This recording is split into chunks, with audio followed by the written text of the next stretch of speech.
नमस्कार प्यारे बच्चों, रैम एकेडमी के यूट्यूब चैनल पर आपका हार्दिक स्वागत है। जैसा कि हमने एक वीडियो डाला अभी जस्ट सुबह, आप सब लोगों ने देख लिया होगा, मैं पूरी उम्मीद करता हूं। नहीं तो पहले वो वीडियो देखिए, इसके बाद ये वीडियो देखिए। तो उस वीडियो में मैंने आपसे ये कहा था कि आप अपने हिसाब से आंसर लगा लेंगे और एक वो जो डायरी बनाने को बोला था वो डायरी बनाएंगे, ठीक है। तो ऑलरेडी मैंने आपसे कुछ क्वेश्चन भी कमेंट बॉक्स में करने को कहे थे, आपने किए हों, आई होप कि ऐसा हुआ हो। तो ये 19 पेपर सेकंड पूरा जो फ्रंट पेज है वो है आपके सामने। सेट ऐप था और इसमें 64 पेज होते हैं, मैंने बताया था आपको। और मैंने एक आपसे काम कहा था कि इसके परीक्षार्थियों के लिए जो निर्देश हैं वो आप पढ़िए और उसके बाद बताइए कि ये क्या प्राइमरी के जो पेपर है हिंदी का उससे अलग है क्या।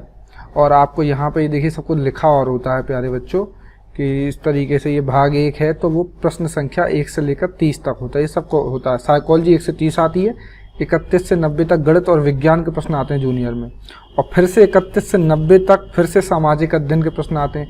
यही वो कारण है जिसकी वजह से प्राइमरी में 56 पेजेस होते हैं और यहाँ जूनियर में 64 पेज हो जाते हैं।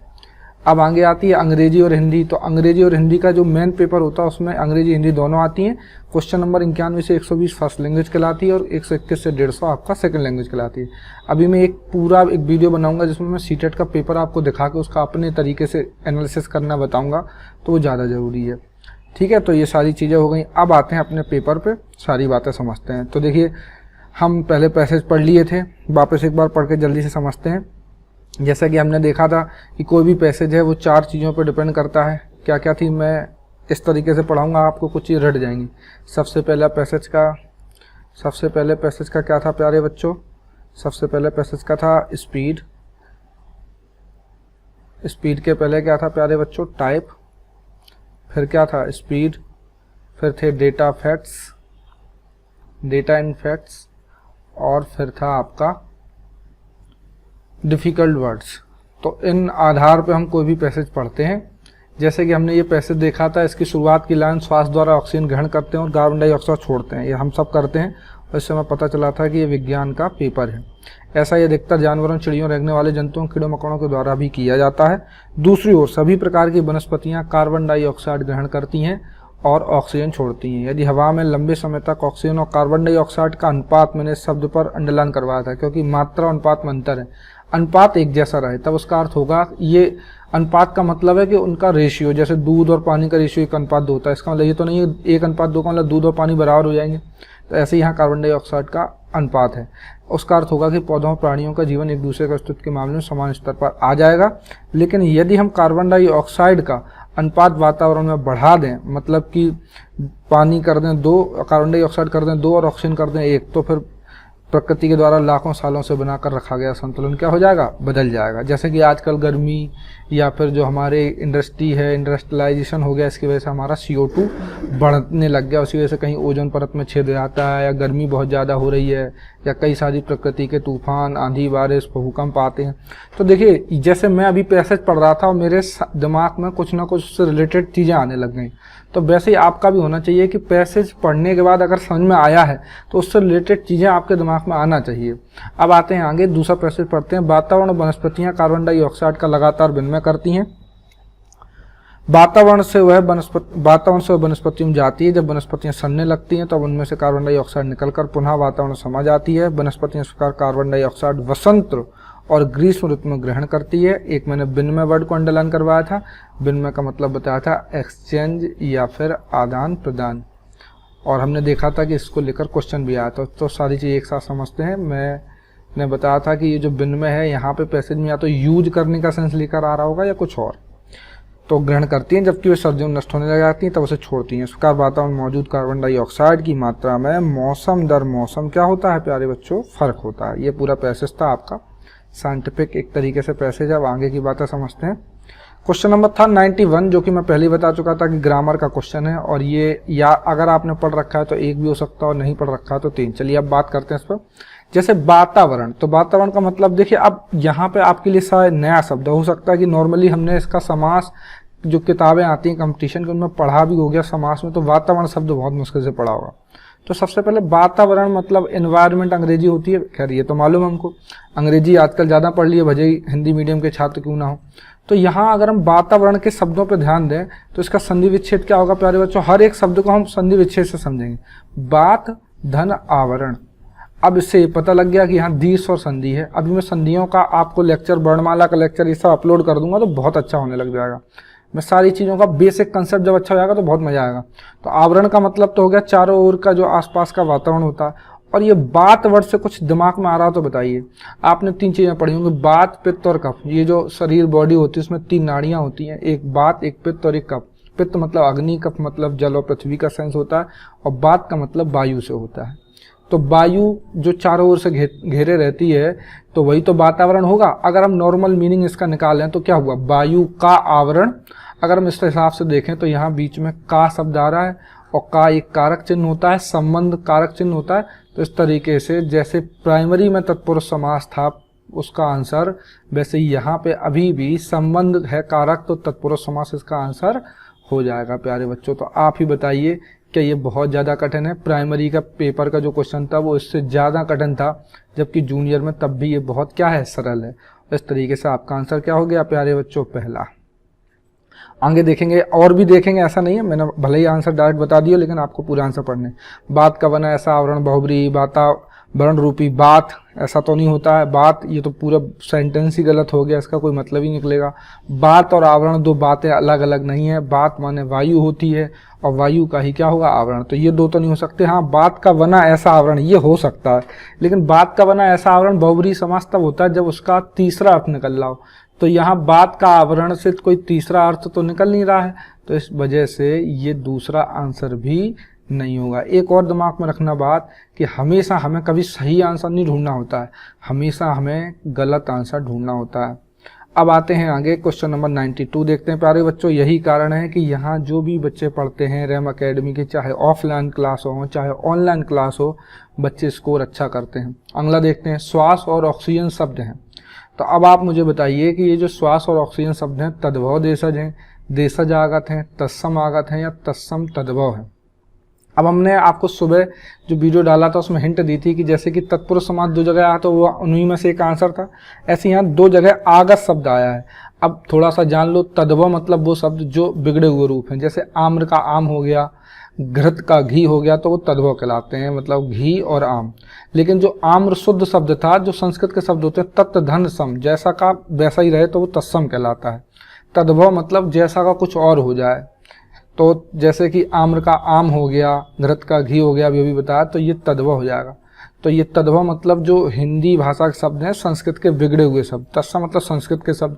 देशज मतलब जो लोकल के वर्ड होते हैं, जैसे बिजना, पंखा, आपका जो लोकल सब्जियों के नाम होते हैं, तुरैया, गिलकी, कहीं कुछ और बोलते हैं, को कद्दू को कोई कद्दू बोलता है, कोमेड़ा बोलता है, काशीफल होता है, इनमें बारीकी अंतर भी होता है। तो तत्सम, देशज, तद्भव तो समझ में आ गया। आगत का मतलब होता है जो आया हुआ हो। भाई अब ये जो अंग्रेजी के शब्द हैं या उर्दू के शब्द हैं या अरबी फारसी के शब्द हैं, ये सब क्या कहलाएंगे, जो आए हुए हैं, आगत हैं। तो इस तरीके से यहाँ बताइए कि ये जो ऑक्सीजन शब्द है ये तो भैया आया हुआ है, तो ये ऑक्सीजन तो क्लियर था, पहले से तुक्का मार लिया था, क्या होगा, आगत। अब बात आती है श्वास की। तो प्यारे बच्चों, श्वास से रिलेटेड एक और वर्ड होता है सांस। अब आपको ये भी मालूम है कि ये जो सांस हम बोलते हैं वो कैसा है, बिगड़ा हुआ रूप है, और ये जो श्वास है ये आपका क्या है प्यारे बच्चों, तत्सम शब्द है, क्योंकि ये शुद्ध संस्कृत का शब्द है। तो श्वास तत्सम हो गया और ऑक्सीजन आगत हो गया। तत्सम आगत लिखा कहाँ है प्यारे बच्चों, तीसरे में लिखा हुआ है। इस तरीके से आपका सही आंसर क्या हो गया, तीसरा। चलिए अब आगे बढ़ते हैं। ये भी कैसा क्वेश्चन था, ग्रामर का। लेकिन अब आप मुझे बताइए, जब आपको देशज, तद्भव, आगत, तत्सम समझ में आ जाएगा और अच्छे समझ में आएगा, मैं इसके सारे कंसेप्ट वीडियो डाल दूंगा। अभी थोड़ा सा आसानी से छोटे शब्दों में बता दे रहा हूँ। अब आते हैं आगे। लंबे समय तक व्याकरण की दृष्टि से आपका सर्वनाम है लंबे समय तक। अब अगर बेहतर होगा कि देखिए जब भी ऐसे क्वेश्चन आए तो बेहतर तो ये होगा कि लंबे समय तक आप ढूंढ लें। तो आप मुझे बताएं कि यहाँ पे लंबे समय तक, अब आप एक्चुअली क्लास की आदत है इस वजह से ऐसा हो पा रहा है, तो आप ही बताइए मुझे कि लंबे समय तक जो वर्ड है वो यहाँ कहाँ है। पहले ऑप्शन में देख लीजिए, ये है, यहाँ पे देखिए, ये है आपका लंबे समय तक वर्ड। लंबे समय तक ऑक्सीजन और कार्बन डाइऑक्साइड का अनुपात एक जैसा रहे। तो अब आप ही बताइए, जो लंबा समय एक तरीके से टाइम है, लंबे समय तक क्या है, टाइम क्या रहे, ऑक्सीजन और कार्बन डाई का अनुपात एक जैसा रहे। तो ये कहीं ना कहीं ये जो टाइम है कहीं ना कहीं विशेषता कहलाएगी। अब या तो ये विशेषता मतलब विशेषण होगा और या फिर विशेषण में किसका विशेषण होगा प्यारे बच्चों, क्रिया विशेषण होगा। मतलब ये तो कंफर्म है कि ना तो ये सर्वनाम है और ना ही प्यारे बच्चों ये क्या है, संज्ञा है। अब आंसर या तो आपका विशेषण होगा या फिर क्या होगा, क्रिया विशेषण। लेकिन जैसा कि हम देख पा रहे हैं कि हवा में लंबे समय तक बना रहे, तो विशेषण तो है लेकिन किसकी विशेषता बतला रहा है, क्रिया की। ये क्वेश्चन जरूर मैं मानता हूं कि आप थोड़ा बहुत पढ़े भी होते तब भी आपको ये 3 नंबर लगता या फिर आपका 2 नंबर, ये क्वेश्चन 1 नंबर नहीं है। तो फिलहाल ये ग्रामर का क्वेश्चन जो कि एक कठिन मान सकता हूँ आपके पॉइंट ऑफ व्यू से, और इसका सही आंसर क्या है, तीसरा आंसर है प्यारे बच्चों। अब आते हैं 94। अब देखिए 3 क्वेश्चन जैसे ही ग्रामर के खत्म हुए, फिर तो बड़ा आसान है सब कुछ। गद्यांश का मुख्य विषय है श्वास द्वारा ऑक्सीजन ग्रहण। देखिए हमेशा रखना, जब भी कोई व्याकरण का क्वेश्चन आए पहले पैसेज से देख लिया करो, पैसेज से ज़्यादा अच्छे से समझ में आता है। जैसे ये पूरी लाइन आप पढ़ेंगे तो आपको क्लियर हो जाएगा कि जो लंबे समय तक वो किसी शब्द की विशेषता नहीं बतला रहा है, एक क्रिया की विशेषता बतला रहा था। जो क्रिया की विशेषता बतलाते हैं वो क्रिया विशेषण कहलाते हैं, और जो संज्ञा और सर्वनाम की विशेषता बतलाते हैं वो विशेषण कहलाते हैं। अब आते हैं गद्यांश का मुख्य विषय है श्वास द्वारा ऑक्सीजन ग्रहण। आप ही बताइए, पौधों और प्राणियों का जीवन, ऐसा हो सकता है। वसंत और ग्रीष्म ऋतु में वनस्पतियां, ये तो एक लाइन में बोला है तो ये तो नहीं हो सकता। और ऑक्सीजन ग्रहण करते हैं तो सब कार्बन डाइऑक्साइड छोड़ते हैं, ऐसा ही बोला गया, इसलिए ये भी नहीं हो सकता। देखिए मैंने आपसे कहा था क्वेश्चन का भी सही नहीं ढूंढना है, गलत क्या ही ढूंढना है। पौधों और प्राणियों का जीवन, ऑक्सीजन और कार्बन डाइऑक्साइड का संतुलन। तो आप ही बताइए, 2-3 जगह यही वाली बात की बार बार चर्चा की गई है। तो इस तरीके से आपका क्वेश्चन नंबर 94 का आंसर हो गया 4। ये बहुत आसान है। विनिमय, अब मुझे नहीं लगता कि देना खरीदना है, क्या देखिए पढ़ के देखिए। अब देखिए मान लीजिए विनिमय का अर्थ नहीं मालूम होता तो कुछ नहीं करना है, विनिमय की जगह ये वाले ऑप्शन रख के देख लेना। वातावरण और वनस्पतियाँ, ये यहाँ पे लिखा था विनिमय, ये है आपका विनिमय। वातावरण वनस्पतियाँ, कार्बन डाइऑक्साइड का लगातार देना खरीदना, तो भैया देना खरीदना वनस्पतियाँ करेंगी क्या, लेना देना करती हैं, ऐसा हो सकता है। आना जाना भी नहीं करेंगी, और लेना पहुंचाना ये भी हो सकता है। लेकिन लेना पहुंचाना से ज़्यादा बढ़िया वर्ड क्या है, लेना और देना। और इस हिसाब से आपका ये देखिए इनमें टाई अप रहेगा। मतलब जब आप क्वेश्चन करेंगे तो यहाँ दूसरा भी लग सकता है आपको और चौथा, लेकिन लेना देना की तुकबंदी अच्छी बन रही है, इसलिए सही आंसर क्या हो गया, ये देखिए 2 नंबर क्वेश्चन हो जाएगा। मतलब सरल तो है लेकिन थोड़ा सा ऑप्शन की वजह से ये थोड़ा सा 2 नंबर हो गया। चलिए आई होप कि आप ये 1, 2, 3 समझेंगे। देखिए मैं लगातार 3, 4, 5 वीडियो डालूंगा, आई होप कि आप उसमें 1, 2, 3 में माहिर हो जाइए। अगर 1, 2, 3 नंबर डालने माहिर हो गए, परफेक्ट 1, 2, 3, इसलिए मैं कहता हूँ आप मैं पहले पेपर डाल दिया करूँगा। टेलीग्राम के चैनल से जुड़े रहिए और इस यूट्यूब चैनल से जुड़े रहिए। जो भी मैं PDF डालूँ उसको पहले से लगा के रख लिया करिए, और आप अपने अब 1, 2, 3 डाल लिया करिए। जिस दिन आपके 1, 2, 3 मेरे 1, 2, 3 से मैच करने लग गए तो समझ लेना उसी दिन आपके भी 120, 125 को ऊपर ही नंबर आएंगे, नीचे नहीं आ सकते। फेल वेल पास वास के हमारे यहाँ कोई बात ही नहीं होती है, सारा गेम होता है कितने ज़्यादा मार्क्स बच्चे ला सकते हैं। चलिए 96 क्वेश्चन पे चलते हैं।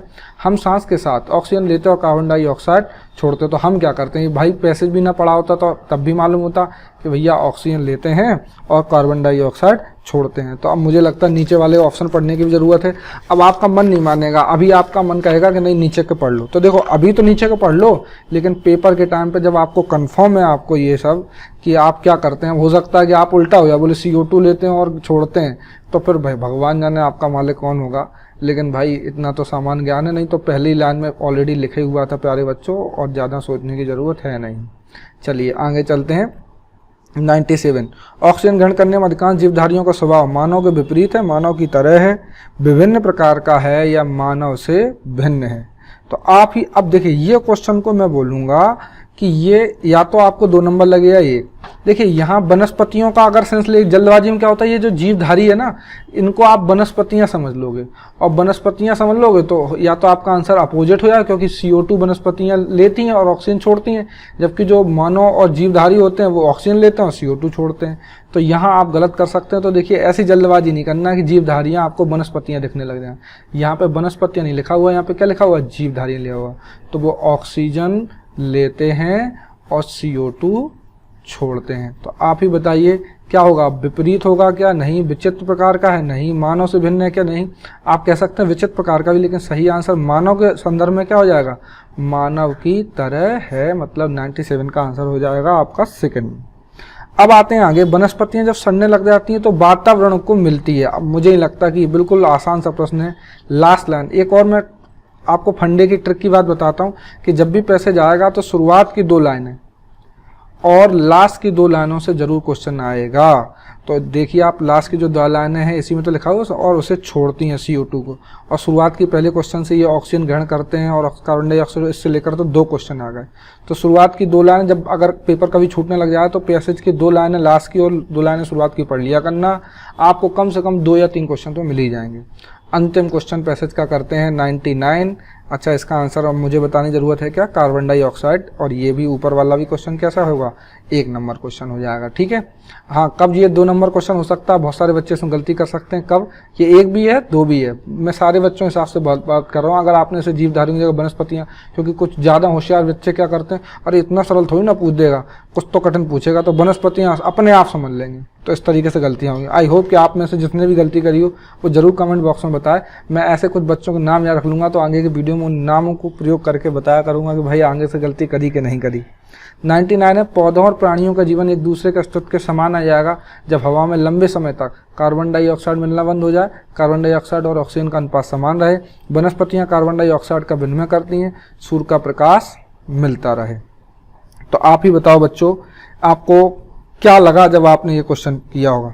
तो ऑब्वियस बात है कि ऐसा तो कहीं नहीं लिखा है। देखिए मैंने क्या कहा था, पैसेज को 100% क्या मानना है? पैसेज को 100% सही मानना है। ये जो पैसेज है इसे आपको 100% क्या मानना है? सही। तो इस हिसाब से कहीं ये लिखा है कार्बन डाइऑक्साइड मिलना बंद हो जाए, वनस्पतियाँ कार्बन डाइऑक्साइड का विनिमय करती हैं, ये हो सकता है एक जगह लिखा भी है, सूर्य का प्रकाश मिलता रहे, ऐसा भी कहीं नहीं लिखा है। तो या तो ये आंसर है, और या फिर कार्बन डाइऑक्साइड और ऑक्सीजन का अनुपात समान है। देखो ये वाली बात तो क्लियरली लिखी है ना पैसेज में, तो फिर 100% आंसर क्या हो जाएगा? 99 का सेकंड, और ये भी फिर 1 नंबर क्वेश्चन बन जाएगा। देखिए जहाँ पे 2 क्वेश्चन का आंसर लगे तो समझ लिया करो वो 2 नंबर प्रश्न था, लेकिन चूंकि हम पैसेज अच्छे से पढ़ चुके हैं तो इसलिए हमारे लिए क्या हो गया? 1 नंबर। मतलब कुछ बच्चों के लिए 2 नंबर क्वेश्चन भी हो सकता है, जहाँ डाउट रहे, जहाँ एकदम से आंसर बता ना पाए।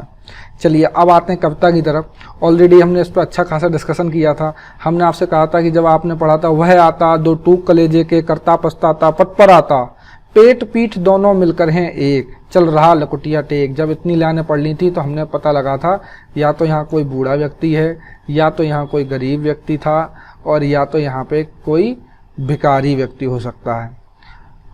और आगे फिर हमने पढ़ा था, मुट्ठी भर दाने को भूख मिटाने को, मुंह फटी पुरानी झोली को फैलाता, 2 टूक कलेजे के, करता पछताता पट पर आता। प्यारे बच्चों, तो यहाँ से इन लाइनों से लग रहा है कि ये क्या है? गरीब है। आपका इन लाइनों से लग रहा है चल रहा लकुटिया टेक बूढ़ा है, और यहाँ मुट्ठी भर दाने को भूख मिटाने को, झोली को फैलाता, इस लाइन से लग रहा है कि ये क्या है? भिखारी है। तो बूढ़ा, गरीब, भिखारी, इनमें से क्या होगा? आगे क्वेश्चंस देखेंगे तभी क्लियर हो पाएगा, इस लाइनों से नहीं हम क्लियर कर लेंगे। अब कलेजे के 2 टूक करना। अब देखिए कलेजा तो समझते हैं ना, कलेजा मतलब आपका क्या होता है? हृदय, दिल। तो नॉर्मल हिंदी कलेजा फटा जा रहा है, दिल फटा जा रहा है, हृदय फटा जा रहा है, एक संदर्भ में यूज करते हैं। अब कलेजा हिंदी का वर्ड है, उर्दू का वर्ड है, थोड़ा सा आप इस पर विचार करें। तो कलेजे के 2 टूक करने का आशय क्या है? अब थोड़ा सा बहुत ज़्यादा इसके अंदर घुसेंगे तो कुछ समझ में नहीं आएगा। यहाँ से आप समझिए, जो लाइन पढ़ी थी उसमें कहाँ लिखा था कि कलेजे को 2 टूक करता है?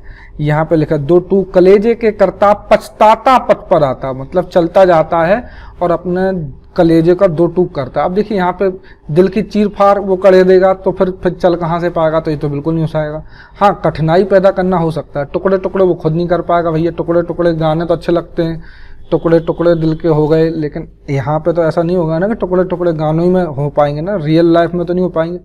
अब बात आती है या तो मन को कष्ट पहुंचाना या कठिनाई पैदा करना, तो दोनों हो सकता है।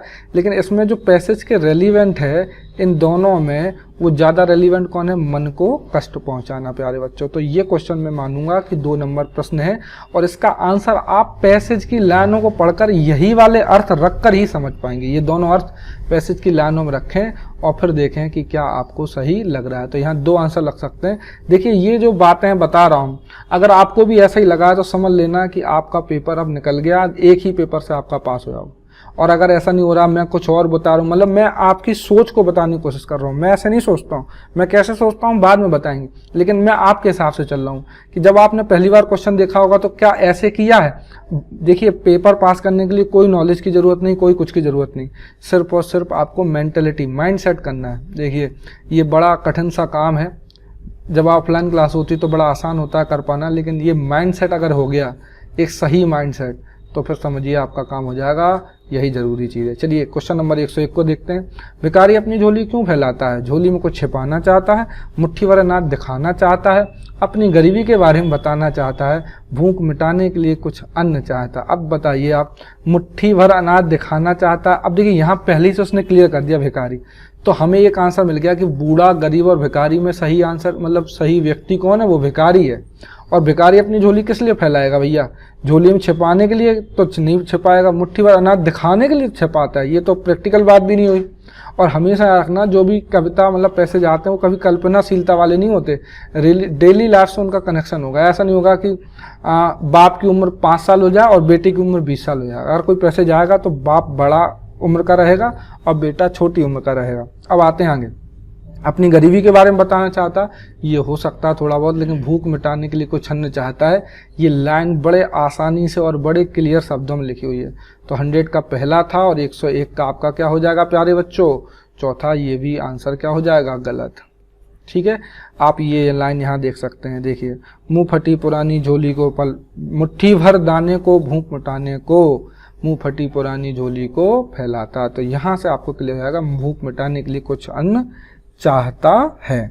अब आते हैं मुंह शब्द में प्रयुक्त चंद्र बिंदु है, ये क्वेश्चन देखते हैं। तो भैया चंद्र बिंदु जहां होता है, याद रखना, वो सारे चंद्र बिंदु वाले शब्द नाक से, मतलब उनमें मुंह के साथ साथ नाक से भी हवा निकलती है। तो ये जो चंद्र बिंदु में मुंह चंद्र बिंदु है, वो आपका अनुनासिक है या नासिक है, शिरोरेखा है या अनुस्वार? तो देखो, अनुस्वार तो होता है अंग की बिंदी, और नासिका में अंग की बिंदी भी आते हैं, और आपके इंगिया, इया, अड़ा, ना और मा भी आते हैं। तो प्यारे बच्चों, ये अनुनासिक ये भी कहलाते हैं, लेकिन चंद्र बिंदु वाला प्योर रूप से क्या है आपका? अनुनासिक कहलाएगा। क्या कहलाएगा? अनुनासिक। अनुनासिक का संधि विच्छेद करोगे तो बनेगा अनु धन नासिक। नासिक मतलब हो गई नाक, और अनु का अर्थ, अनु एक उपसर्ग है जिसका मतलब होता है पीछा करना। ये सारी बातें आपको और अच्छे समझ में आएंगी। वेट करिए, हिंदी के वीडियोज का, व्याकरण के वीडियो एक बार देख लो, आपका पुलिस, एसआई, लेखपाल सब में काम आएगा।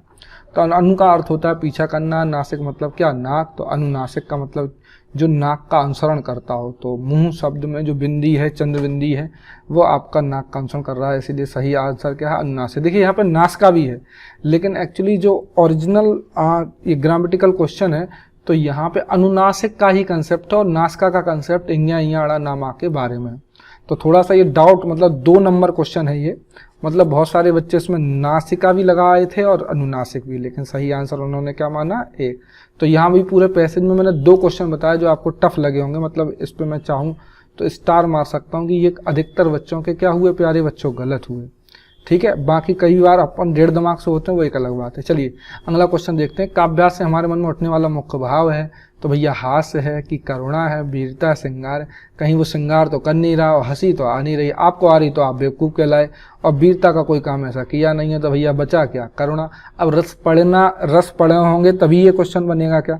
भैया देखो, सीटेट वाला आपसे भाव पूछता है, आपकी समझ को चेक करता है, वो आपकी ग्रामर चेक नहीं करता। मैं बार बार बोल रहा हूँ, मेरी बातों को आप दिमाग में बिठाइए। क्वेश्चन नंबर 104 पे आते हैं। वह आता में वह सर्वनाम किसका द्योतक है? अब देखिए, मैंने पहले बता दिया था कि यहाँ ऑलरेडी पैसेज नहीं बता रखा है कि भिखारी है वहाँ पे, तो आपको सोचना है क्या भैया भिखारी को शुद्ध हिंदी में क्या कहेंगे? भिक्षुक। बस इतना भर ना आता हो तो ही गलत होगा, नहीं तो ये क्वेश्चन तो बहुत सरल है। तो ये भी 1 नंबर क्वेश्चन था, ये भी 1 नंबर था। अब आते हैं आगे अंतिम। पेट पीठ दोनों मिलकर हैं एक। ग्रामीण क्षेत्रों में ये लाइन बोली जाती है, जब बच्चा कोई भूखा होता है तो कहा जाता है, अरे देखो इसका पेट इसकी पीठ से मिल गया, मतलब बहुत भूखा बच्चा है, खाना वाना खा नहीं रहा है। तो भैया ऐसा क्यों? क्योंकि वो भूखा है। तो झुककर चलना तो होगा नहीं, भीख मांगने का नाटक करना भी नहीं होगा, सिकुड़कर बैठना भी नहीं होगा। सही आंसर प्यारे बच्चों क्या होगा आपका? कुछ भी भोजन ना करना।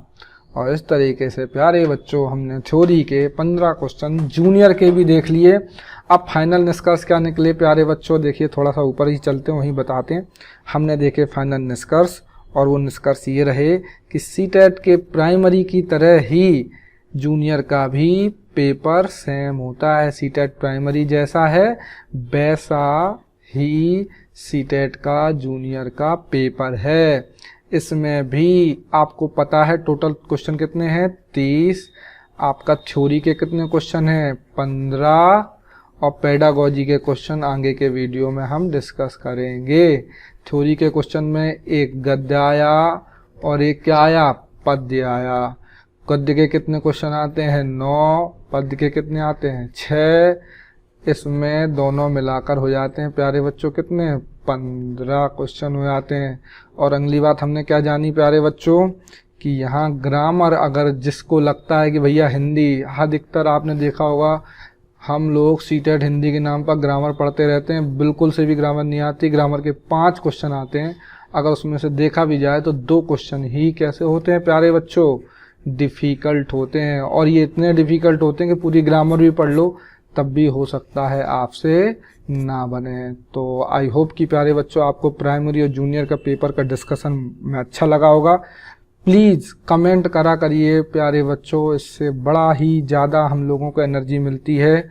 हमें समझ में आता है कि हमारे वीडियो डालने का कोई अर्थ निकल रहा है। कमेंट में लिखा करिए जो भी अच्छी बातें हैं, अगर आपके डाउट है तो वो भी लिखा करिए, आगे हम उन डाउट को क्लियर करेंगे। अगर आपको लगता है कोई स्क्रीन छोटी है बड़ी है तो थोड़ा सा, और एक विशेष बात ध्यान रखना, जैसे कोई कहता है कि भाई PDF के फ़ॉन्ट नहीं दिख रहे हैं, तो थोड़ा सा, वैसे तो पूरी कोशिश है यहाँ, इससे बेस्ट कुछ नहीं हो सकता, आप थोड़ा सा वीडियो की क्वालिटी को 480p या 720p पे देखा करिए वीडियो को।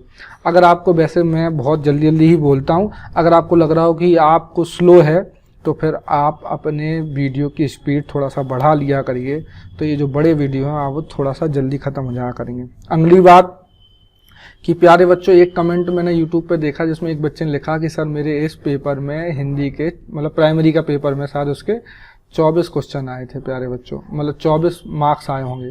तो प्यारे बच्चों देखिए, आपके कितने मार्क्स आए, आपने पेपर दिया, आप फेल हो गए या पास हो गए, मुझे नहीं मालूम।